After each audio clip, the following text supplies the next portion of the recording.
Hello students, तो आज distillation का लास्ट लेक्चर कंटिन्यू करते हैं, जिसके अंदर मैं आपके साथ mainly pharma purified water, water for injection, sterile water for injection, ये सारी टर्म्स इसमें हम डिस्कस करेंगे। जो ये टॉपिक है जिसमें हम purified water, water for injection या स्टीराइल वाटर फॉर इंजेक्शन, ये बहुत इंपॉर्टेंट टॉपिक है। एक्चुअली कई बार प्रैक्टिकल वाइवा वॉइस में भी इससे रिलेटेड क्वेश्चन पूछे जाते हैं कि what is the purified water, what is the water for injection, what is the sterile water for injection, what are the different procedures to make them, what is the difference between कि purified water या water for injection में क्या difference है, क्या limitations हैं purified water के कि हम उसको पेरेंट्रल्स में यूज नहीं कर सकते, या हम वाटर फॉर इंजेक्शन की स्टोरेज कंडीशन क्या है। बहुत से रिलेटेड क्वेश्चंस हैं इस वाटर से रिलेटेड टॉपिक के अंदर।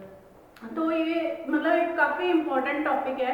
इसमें अलग अलग आपके, अगर आप पीछे के कुछ प्रीवियस क्वेश्चन पेपर्स उठाओगे तो उसमें प्यूरिफाइड वाटर से रिलेटेड या वाटर फॉर इंजेक्शन से रिलेटेड आपको कोई ना कोई क्वेश्चन ज़रूर मिल जाएगा। तो इसको हम डिस्कस करते हैं, what is the purified water and water for injection. Purified water,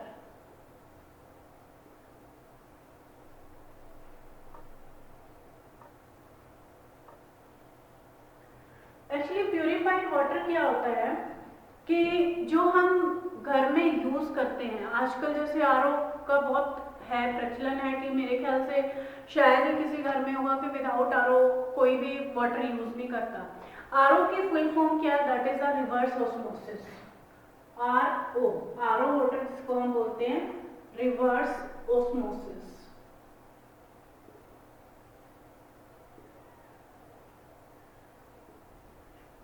जो प्यूरिफाइड वाटर बनाने की जो प्रोसेस है that is by reverse osmosis method, by ion exchange method,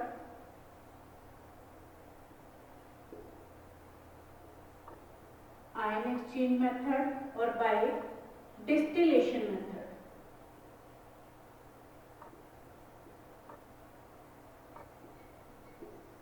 by distillation method, किसी भी मेथड से आप प्यूरिफाइड वाटर बना सकते हैं, लेकिन अब क्वेश्चन ये रेज होता है कि what is the purified water. Actually जो सिंपल वाटर सप्लाई है या सिंपल जो नेचुरल सोर्स ऑफ वाटर है उसके अंदर बहुत सी इम्प्योरिटीज होती हैं। इम्प्योरिटीज माना कि बहुत सारे उसके अंदर आयंस होते हैं, जैसे आयंस के बेस पे आप या बहुत सारी हैवी मेटल्स होती हैं, उसी के बेस पे हम जो वाटर है उसको हैवी वाटर या सॉफ्ट वाटर के उसमें क्लासीफाई करते हैं।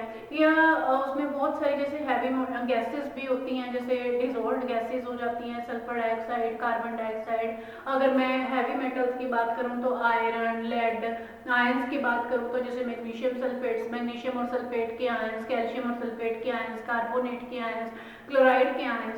तो ये सारी चीजें जो हमारा जो वाटर है उसकी वजह से वो वाटर हमें पोर्टेबल या ड्रिंकिंग वाटर नहीं रिसीव होता, तो उस वाटर को हम मतलब कि आयन से फ्री करना या किसी भी तरह की इम्प्योरिटी से फ्री करना, इससे हम उस वाटर को हम रूटीन में प्यूरिफाइड वाटर बोल देते हैं। तो एग्जैक्टली प्यूरिफाइड वाटर क्या होता है कि water which is free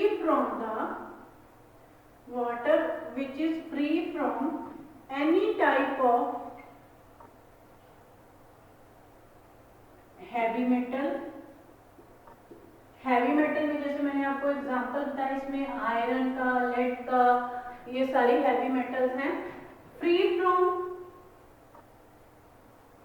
unwanted dissolved gases,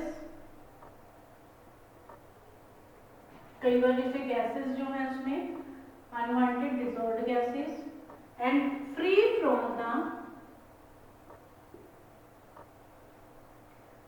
undesirable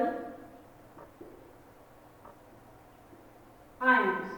अब अनडिजायरेबल आयंस का क्या मतलब है? जैसे मैग्नीशियम आयन, कैल्शियम आयन जो या सल्फेट आयन, ये अनडिजायरेबल आयन है, या क्लोराइड आयन। लेकिन अगर हम कहें कि सोडियम आयन, पोटेशियम आयन, ये तो डिजायरेबल आयन है, क्योंकि ये तो इलेक्ट्रोलाइट बैलेंस करने के लिए हमारी बॉडी को जरूरत होती है। तो अगर हम कोई भी water which is free from the any type of the heavy metals, free from the undesirable ions and free from the unwanted dissolved gases, that is called as the purified water. Purified water को जो हम prepare करते हैं वो reverse osmosis method से, ion exchange method से, या जो सिंपल जो डिस्टिलेशन मेथड है उससे भी हम प्यूरिफाइड वाटर को यूज कर सकते हैं, बना सकते हैं। प्यूरिफाइड वाटर की जो पीएच है, it's pH it varies from the 4.5 to 7, बिल्कुल clear, colourless and it must be the transparent.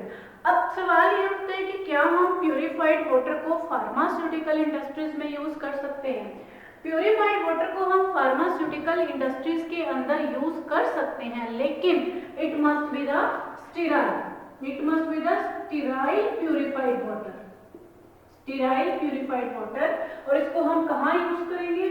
Sterile करने के बाद भी इसको हम कहाँ यूज कर सकते हैं? It can be used only in the oral preparations. It can be only used in the oral preparations as well as in the preparations which are used externally. Preparations which are used externally, जो externally हम skin के ऊपर apply कर सकते हैं, जैसे lotion, ligaments वगैरह, उनके केस में हम प्यूरिफाइड वाटर को यूज कर सकते हैं। लेकिन अगर हम पेरेंट्रल्स की बात करें, इंजेक्शंस की बात करें, आई प्रिपरेशंस की बात करें, किसी भी तरह की नेजल प्रिपरेशंस की बात करें, तो उस केस में हम प्यूरिफाइड वाटर को यूज नहीं करेंगे। अब हम ये कैसे, अगर हमारे पास एक वाटर का सैंपल दिया हुआ है तो हम ये कैसे कह सकते हैं कि वो जो वाटर का सैंपल है हमारे पास वो प्यूरिफाइड वाटर है? आपको ध्यान हो कि मैंने आपको फार्मास्यूटिक्स का जब सिलेबस स्टार्ट करवाया था उसमें फर्स्ट लेक्चर था, जो फर्स्ट टॉपिक था हमारा introduction to pharmaceutical dosage form, और जो सेकंड टॉपिक था उसमें मैंने आपको इंडियन फार्माकोपिया या कुछ फार्माकोपियाज के बारे में बताया था। जो हमारा फार्माकोपिया है that is the Indian pharmacopoeia, जिसको हम आईपी भी बोलते हैं शॉर्ट फॉर्म में।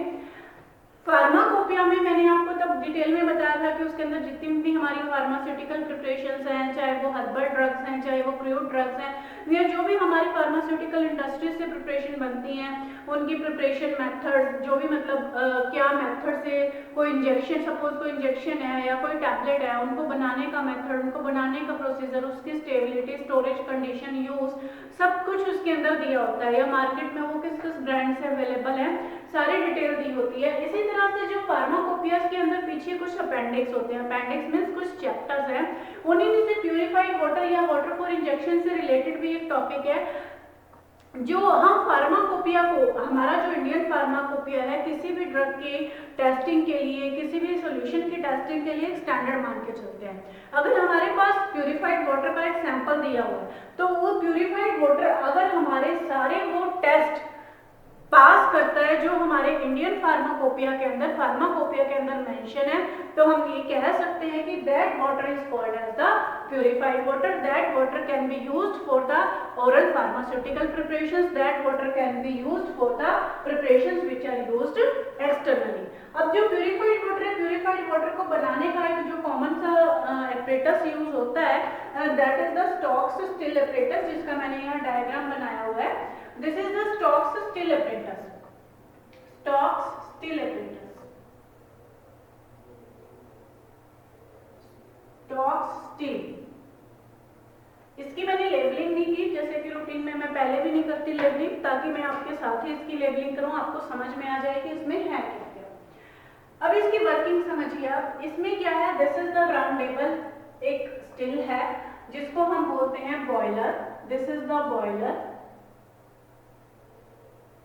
इस बॉयलर के अंदर हमने यहाँ, दिस इज द इनलेट, ये एक इनलेट है, इस इनलेट के थ्रू हमने यहाँ पे वाटर डाल दिया जिसको हमने प्यूरिफाइड वाटर के अंदर कन्वर्ट करना है।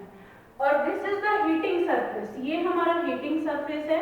इस हीटिंग सरफेस से हम यहाँ हीट ट्रांसफर करेंगे, चाहे तो आप बंशन बर्नर ले लीजिए, चाहे आप सेपरेट लैंप ले लीजिए, या किसी भी वे से जिस वे से आप हीट करना चाहते हैं उस बॉयलर को हम यहाँ से हीट करेंगे। This one is the heating surface.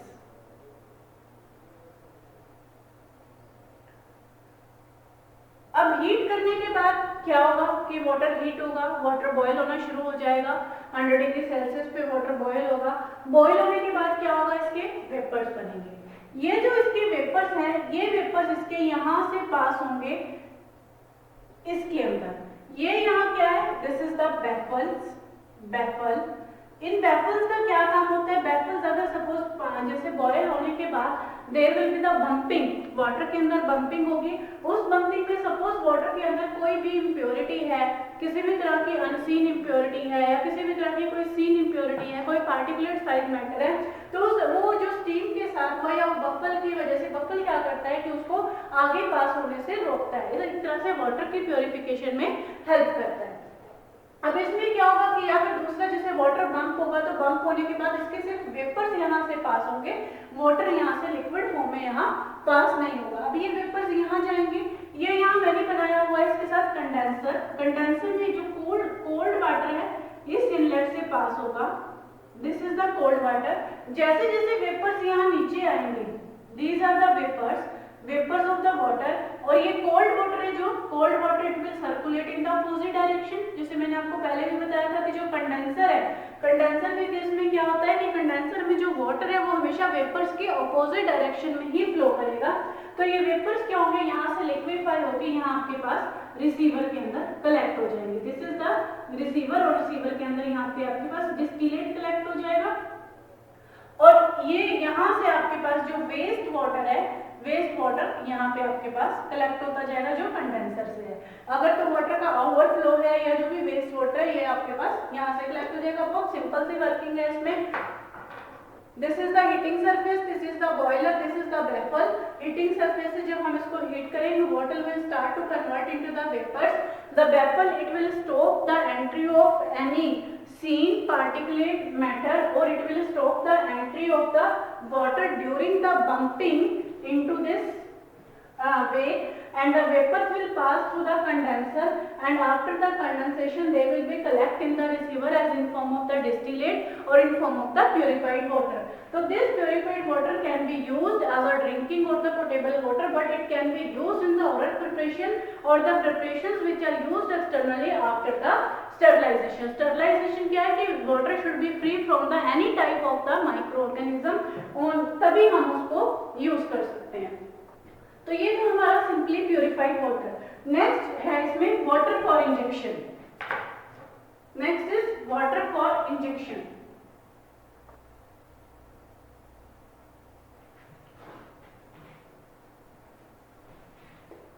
Water for injection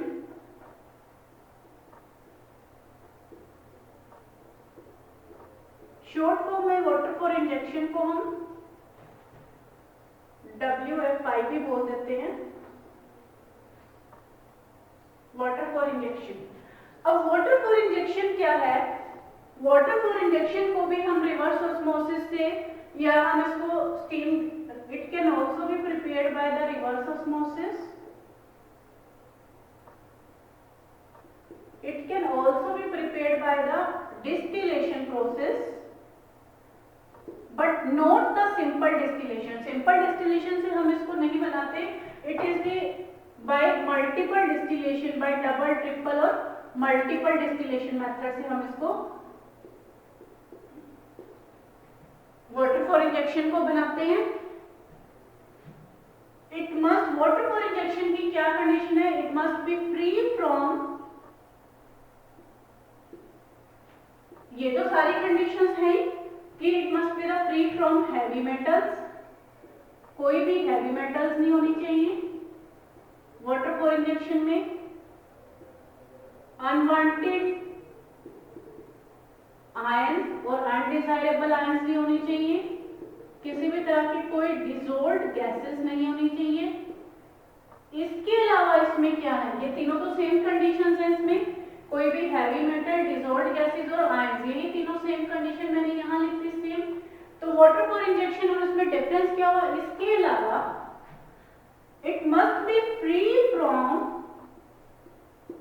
any type of microorganisms, any type of microorganisms, any type of पायरोजन्स,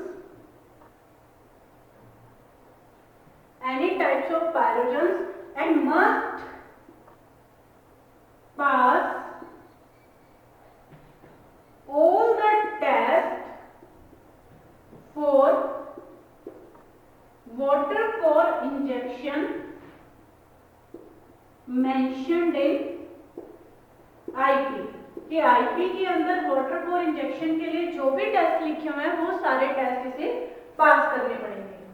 second, इसकी जो पीएच है, it's pH is 5 to 7, must lie in between the 5 to 7 and it should be stored at the temperature between 5 degrees Celsius to 80 degrees Celsius। देखो इसको extreme conditions में store किया जाता है। Extreme conditions का मतलब है कि या तो टेम्परेचर बिल्कुल कम या टेम्परेचर बिल्कुल ज्यादा, क्योंकि जो नॉर्मल टेम्परेचर है, मॉडरेट टेम्परेचर है, उसके ऊपर बैक्टीरियल ग्रोथ या माइक्रोबियल ग्रोथ के चांसेस ज्यादा होते हैं, इसलिए इसको एक्सट्रीम कंडीशन पे स्टोर किया जाता है। ये है water for injection, reverse osmosis, multiple distillation, it must be free from the heavy metal, unwanted ions और any type of the dissolved gases, it must be free from microorganisms or pyrogens, must pass all the tests for water for injection which are mentioned in the IP, its pH must be in between 5 to 7 and 5 degree Celsius to 80 degree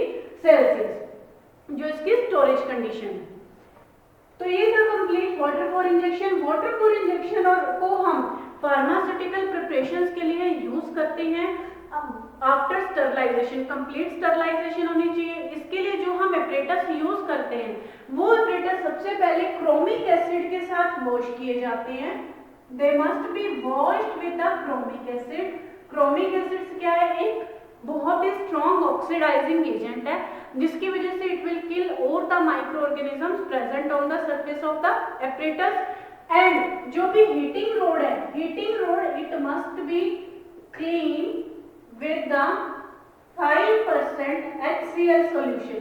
5% HCl solution के साथ इसको wash करेंगे, क्योंकि 5% HCl की वजह से जो heating road के ऊपर जो वाटर के जो कुछ आयंस हैं, वो सपोज क्लोराइड है, कुछ भी डिपॉजिट हो गया, वो उस आयंस को रिमूव करने में हेल्प करेगा। तो ये सारी मेथड्स है। और वाटर फॉर इंजेक्शन की जो पैकिंग आती है, it must be in the single dose container, और 1 लीटर से ज्यादा बड़ी पैकिंग इसकी मार्केट में अवेलेबल नहीं होगी। 1 लीटर से ज्यादा वाटर फॉर इंजेक्शन की पैकिंग नहीं आती। वाटर फॉर इंजेक्शन को जो यूज करना चाहिए, it should be used with in the 24 hours. 24 hours के अंदर ही आपको इसको यूज कर लेना है। अगर आपके पास प्रॉपर स्टोरेज कंडीशन अवेलेबल नहीं है तो आप जितना आपके पास water for injection within 12 hours use हो जाता है आप यूज करिए, otherwise discard that water for injection. You should not use it that in the pharmaceutical preparation. तो ये था मेन डिफरेंस हमारा प्यूरिफाइड वाटर और वाटर फॉर इंजेक्शन के अंदर। ये आपको लास्ट टॉपिक है हमारा ये डिस्टिलेशन का, यहाँ हमारा ये टॉपिक कंप्लीट होता है। प्यूरिफाइड वाटर और वाटर फॉर इंजेक्शन के अंदर आपको जो डिफरेंसेस हैं प्रॉपर क्लियर समझ आ गए होंगे और ये आपको पता होने चाहिए, क्योंकि इसमें कई बार प्यूरिफाइड वाटर और वाटर फॉर इंजेक्शन में डिफरेंस भी पूछ लिया जाता है या इसके ऊपर अलग अलग से नोट भी आ जाता है। तो नेक्स्ट लेक्चर में हम कुछ नई ड्राइंग प्रोसेस के साथ स्टार्ट करेंगे अपना नया लेक्चर, जो भी नेक्स्ट टॉपिक है। तब तक के लिए थैंक्स अ लॉट।